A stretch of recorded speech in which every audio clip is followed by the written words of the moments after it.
വരണ്ട വെളിച്ചത്തിൽ മുഖത്തോട് മുഖം നോക്കിയിരിക്കുകയാണ് ആനന്ദ് ഗംഗാധറും ബിപിൻ ചന്ദ്രനും. മുന്നിൽ നുരഞ്ഞു പതയുന്ന മധ്യ ഗ്ലാസുകൾ. ആ പെൺകുട്ടി നീ വിചാരിക്കും പോലെ ഒരു ബ്രില്യൻ്റ് ആണോ? നീ അന്വേഷിക്കുന്നത് കണ്ടെത്താൻ അവളെ കൊണ്ട് കഴിയുമോ? നിന്റെ അച്ഛന് ശരിക്കും വട്ടാണെന്നേ ഞാൻ പറയൂ.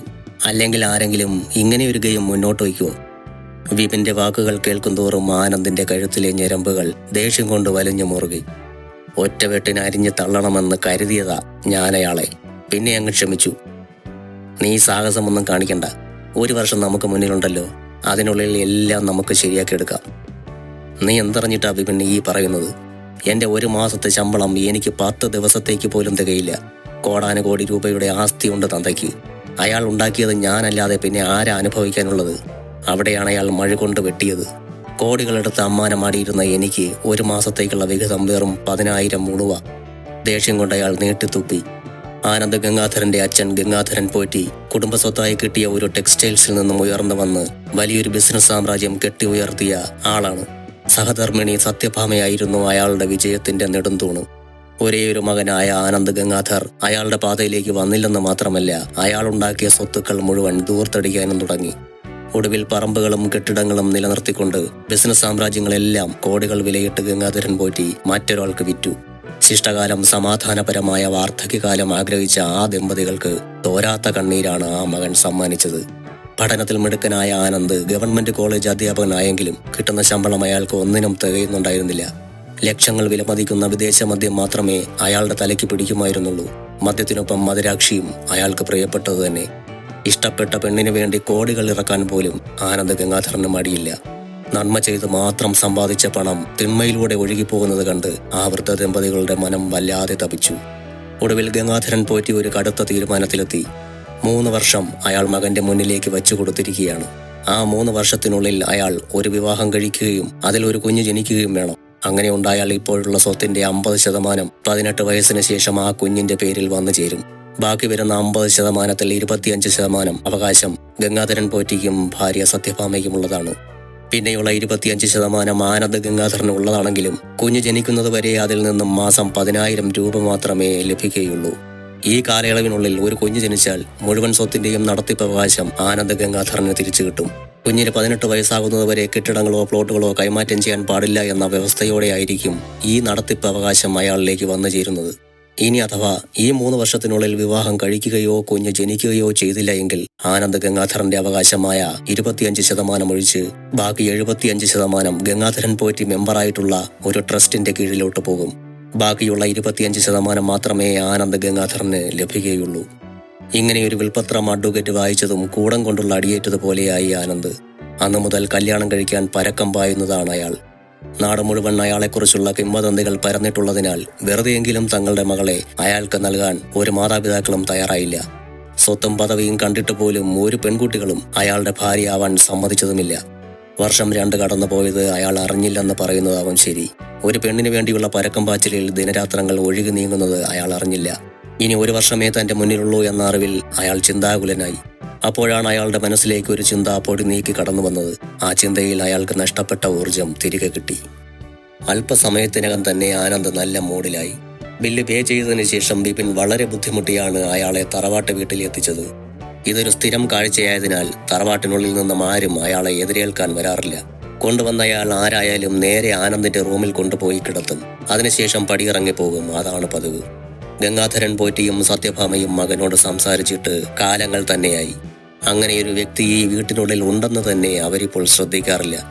2 വർഷം മുൻപ് വിൽപത്രം എഴുതിയത് വായിക്കാൻ വേണ്ടിയാണ് ഗംഗാധരൻ പോറ്റി ആനന്ദിന്റെ മുന്നിൽ ചെന്നു നിന്നത്. 3 വർഷങ്ങൾക്ക് ശേഷം ഞാൻ മരിച്ചില്ലെങ്കിൽ നമുക്ക് വീണ്ടും സംസാരിക്കാം എന്ന് പറഞ്ഞാണ് അയാൾ അന്ന് ഇറങ്ങിപ്പോയത്. വിൽപത്രത്തിൽ പറഞ്ഞതിന് പ്രകാരം 2 വർഷം കടന്നുപോയിരിക്കുന്നു. പിറ്റേന്ന് സ്കൂട്ടി ഇല്ലാത്തതിനാൽ അച്ഛൻ അനന്തപത്മനാഭനാണ് മിത്രയെ കോളേജിൽ വിട്ടത്. കോളേജിന് മുന്നിൽ കാർ നിർത്തിയതും അവൾ ഇറങ്ങാനായി ഡോർ തുറക്കാൻ തിരിഞ്ഞു. അച്ഛനെ നോക്കി ചിരിച്ചതും അച്ഛന് തന്നോടെന്തോ പറയാനുണ്ടെന്ന് അവൾക്ക് മനസ്സിലായി. എന്താ അച്ഛാ? കിച്ചുവിനെ മോൾക്ക് ഇഷ്ടമാണെന്ന് അച്ഛനറിയാം. അവന് മോളെയും ഇഷ്ടമാണെന്നറിയാം. സിദ്ധുവിന്റെയും കിച്ചുവിന്റെയും ഇടയിൽ ശരിക്കും എന്താണ് സംഭവിച്ചതെന്ന് നമുക്ക് ആർക്കും അറിയില്ല. അവനെ എതിർത്തുകൊണ്ട് നിങ്ങളുടെ വിവാഹം നടത്താൻ അച്ഛന് സാധിക്കില്ല. അതുകൊണ്ട് നിങ്ങളുടെ ഇഷ്ടം കഴിയുമെങ്കിൽ പരസ്പരം പറഞ്ഞവസാനിപ്പിക്കുക. അതിന് കഴിയില്ലെങ്കിൽ അവന്റെ മനസ്സ് മാറാൻ കാത്തിരിക്കുക. അവനെ പ്രകോപിപ്പിക്കാനായി ഇനി നിങ്ങളുടെ രണ്ടുപേരുടെ ഭാഗത്തു നിന്നും ഒരു കാരണവും ഉണ്ടാവരുത്. മോൾക്ക് അച്ഛൻ പറയുന്നത് മനസ്സിലാവുന്നുണ്ടോ?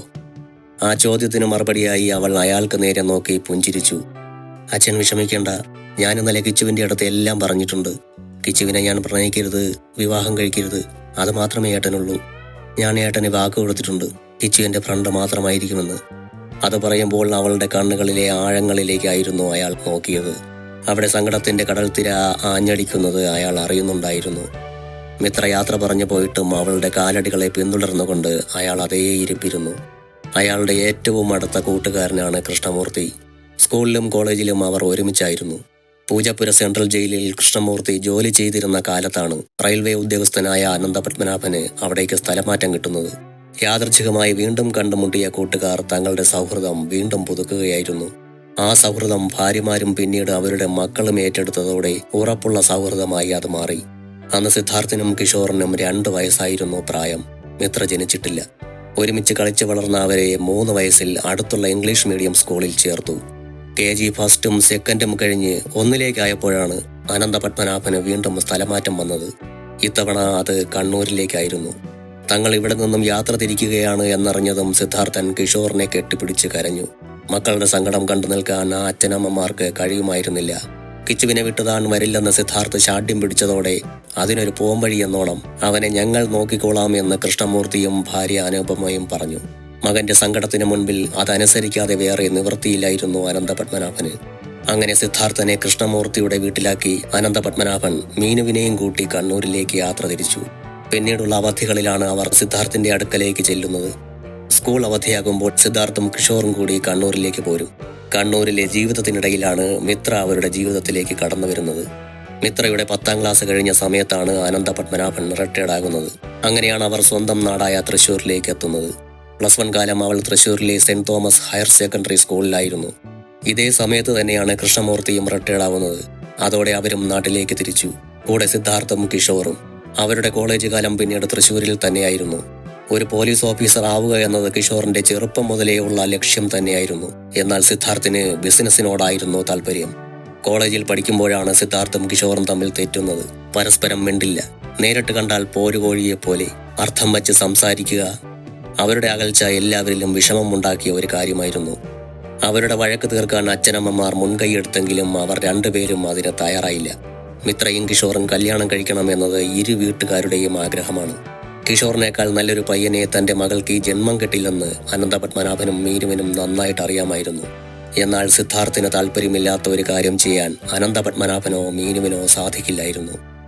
മിത്ര കോളേജിനുള്ളിലേക്ക് മറഞ്ഞതും അനന്തപത്മനാഭൻ കാർ മുന്നോട്ടെടുത്തു.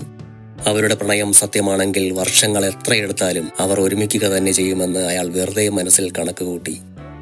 ക്ലാസ് റൂമിലേക്ക് കടക്കുമ്പോഴാണ് മിത്രയുടെ ബാഗിലിരുന്ന ഫോൺ ശബ്ദിച്ചത്. എടുത്തു നോക്കുമ്പോൾ കിച്ചുവാണ്. പറയൂ കിച്ചു. നോ കിച്ചു, ആം കിഷോർ മാധവ്. അഗ്നിമിത്ര എന്നെ അങ്ങനെ വിളിച്ചാൽ മതി. ആ വാക്കുകളിലെ കാഠിന്യം മറിഞ്ഞതും അവളുടെ ഉള്ളിൽ ഒരു ഉഷ്ണക്കാറ്റ് വീശി. സോറി കിഷോർ മാധവ്, പറയൂ. കോളേജിന്റെ പാർക്കിംഗ് ഏരിയയിൽ സ്കൂട്ടി വച്ചിട്ടുണ്ട്. കീ ഓഫീസ് റൂമിൽ നിന്നും വാങ്ങിച്ചാൽ മതി. ബില്ലും ഓഫീസ് റൂമിൽ കൊടുത്തിട്ടുണ്ട്. അതിലുള്ള നമ്പറിലേക്ക് ഗൂഗിൾ പേ ചെയ്തേക്ക്. അതിന് മറുപടിയായി മൂളുമ്പോൾ അവളുടെ സ്വരം വല്ലാതെ ഇടറിയിരുന്നു. എന്നാൽ ആ ഇടർച്ച അവൻ അറിയാതെ ഇരിക്കാൻ അവൾ ശ്രദ്ധിച്ചു. ഒറ്റ ദിവസം കൊണ്ട് കിച്ചുവിന് താൻ ഇത്രയും അന്യയായി തീർന്നുവോ? വേറെ ഒന്നും പറയാനില്ലാത്തത് കൊണ്ട് ഫോൺ ഓഫ് ചെയ്ത് അവൾ ബാഗിലേക്ക് തന്നെ വെച്ചു. ക്ലാസ്സിൽ കയറിയപ്പോൾ തന്നെ വികൃത്ത് കെട്ടിയിരിക്കുന്ന ദീപികയുടെ മുഖമാണ് അവളെ എതിരേറ്റത്. എന്തു പറ്റിയടി? നീ ഇന്നലെ ഉറങ്ങിയില്ലേ? മുഖമാകെ വീർത്തിരിക്കുന്നുണ്ടല്ലോ. ഡെസ്കിൽ ബാഗ് വെച്ചുകൊണ്ട് അവൾ ദീപികയോട് ചേർന്നിരുന്നു. ഒന്നുമില്ലെന്ന് നീ വെറുതെ പറയുകയാണെന്ന് എനിക്കറിയാം. നിനക്കെന്തോ പറ്റിയിട്ടുണ്ട്. അല്ലെങ്കിലും 2-3 ദിവസമായി ഞാൻ നിന്നെ ശ്രദ്ധിക്കുന്നു. പഴയ ദീപികയല്ല നീ ഇപ്പോ. എന്താണെങ്കിലും തുറന്നു പറഞ്ഞോ. മിത്ര പിന്നെയും നിർബന്ധിച്ചു. ഒന്നുമില്ല മിത്ര, വെറുതെ ഞാനിങ്ങനെ ഓരോന്ന് ചിന്തിച്ചു കൂട്ടി. എന്താ നിന്റെ മോളുടെ കെട്ട് ശരിയായോ? കല്യാണം കഴിച്ചു കൊടുക്കുന്നത് എങ്ങനെയാണെന്നാണോ നീ ചിന്തിച്ചു കൂട്ടുന്നത്? എന്നാൽ ആ തമാശയൊന്നും അവളെ ചിരിപ്പിക്കാൻ കഴിയുന്നതല്ലെന്നും എന്തോ വലിയൊരു കാര്യം അവളുടെ മനസ്സിനെ മതിക്കുന്നുണ്ടെന്നും മിത്രയ്ക്ക് മനസ്സിലായി. അതെന്താണെന്നറിയാതെ തനിക്ക് വിശ്രമമില്ലെന്നും അവളുടെ മനസ്സ് മന്ത്രിച്ചു. ഈ സമയത്താണ് ക്ലാസ് എടുക്കാനായി ആനന്ദ് ഗംഗാധർ കയറി വരുന്നത്. എല്ലാവരും എഴുന്നേറ്റ് നിന്ന് ഗുഡ് മോർണിംഗ് പറഞ്ഞതും ഇരിക്കാൻ പറഞ്ഞുകൊണ്ട് അയാൾ ബുക്കെടുത്ത് നിവർത്തി. മിത്ര, ഇന്നലെ എടുത്ത ക്ലാസ് ഒന്ന് ഷെയർ ചെയ്യാമോ? പെട്ടെന്ന് അയാൾ മിത്രയുടെ നേർക്ക് തിരിഞ്ഞതും ഞെട്ടിയിട്ടെന്ന പോലെ അവൾ എഴുന്നേറ്റ് നിന്നു. ഇത്തരം ഒരു പതിവില്ലാത്തതിനാൽ അവളിൽ ഒരു വിറയലുണ്ടായി. എന്താ സാർ? പറഞ്ഞത് മനസ്സിലാകാഞ്ഞിട്ടെന്നോളം അവൾ ചോദിച്ചു. ഇന്നലെ എടുത്ത ഭാഗങ്ങൾ ഒന്ന് വിശദീകരിക്കാമോ എന്ന് അയാൾ ചോദ്യം ഒന്നുകൂടി ആവർത്തിച്ചു. മിത്ര ബുക്കെടുത്ത് നിവർത്തി ഇന്നലെ എടുത്ത ഭാഗങ്ങളിലൂടെ മിഴികൾ ഒന്നോടിച്ചു. പിന്നെ അത് മടക്കി വെച്ചുകൊണ്ട് ക്ലാസ്സിന് നേർക്ക് തിരിഞ്ഞു. ഇന്നലെ അയാൾ എടുത്ത ഭാഗങ്ങളിലെ പ്രസക്തമായവ മാത്രം തിരഞ്ഞെടുത്ത് ഒരു സ്റ്റോറി പറയുന്ന ലാഘവത്തോടെ അവൾ ക്ലാസ്സിന് മുൻപിൽ അവതരിപ്പിച്ചു. അവൾ അവതരിപ്പിക്കുന്ന ആ ശൈലിയിൽ അയാൾക്ക് വളരെയധികം സംതൃപ്തി തോന്നി. ക്ലാസ് എടുക്കുന്ന സമയത്ത് വേറെ എവിടേക്കും ശ്രദ്ധ പോകാതെ അതിലേക്ക് മാത്രം ശ്രദ്ധ കേന്ദ്രീകരിച്ചിരിക്കുകയാണെങ്കിൽ മാത്രമേ ഇത്തരത്തിൽ പറയുവാൻ സാധിക്കുകയുള്ളൂ എന്ന് അയാൾക്കറിയാം. അതുകൊണ്ട് തന്നെ തന്റെ സെലക്ഷൻ തെറ്റിയിട്ടില്ല എന്ന് അയാളുടെ മനസ്സ് മന്ത്രിച്ചു. മിത്രയോടെ ഇരിക്കാൻ പറഞ്ഞുകൊണ്ട് അയാൾ അന്നത്തെ പാഠഭാഗങ്ങളിലേക്ക് കടന്നു. നന്നായി ക്ലാസ് എടുത്തതിന് ശേഷം തിരിച്ചു പോകുമ്പോൾ അയാൾ മിത്രയെ പുറത്തേക്ക് വിളിച്ചു. പുറത്തേക്ക് ചെന്ന മിത്രയെ കാത്ത് കോറിഡോറിന്റെ ചുവരും ചാരി അയാൾ നിൽക്കുന്നുണ്ടായിരുന്നു. സാർ. അടുത്തെത്തിയതും അവൾ വിളിച്ചു. മിത്ര, ഞാൻ പറഞ്ഞ കാര്യങ്ങളെക്കുറിച്ചുള്ള റിപ്പോർട്ട് 1 മാസത്തിനകം സബ്മിറ്റ് ചെയ്യണം. അവൾ അയാളെ ഒന്ന് പകച്ചു നോക്കി. സാർ, എല്ലാ കുട്ടികൾക്കും ഒരുമിച്ചല്ലേ പ്രോജക്റ്റ് വർക്ക്? ഇതിപ്പോ എനിക്ക് മാത്രം എന്തേ നേരത്തെ?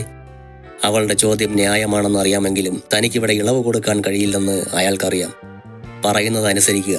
ഇത് ഭാവിയിലേക്ക് തനിക്ക് നല്ലത് മാത്രമേ വരുത്തൂ എന്ന് മാത്രം ചിന്തിച്ചാൽ മതി. 1 മാസത്തിനുള്ളിൽ സബ്മിറ്റ് ചെയ്തില്ലെങ്കിൽ ഈ വർഷം പാസ് ഔട്ടാകുമെന്ന് മിത്ര കരുതണ്ട.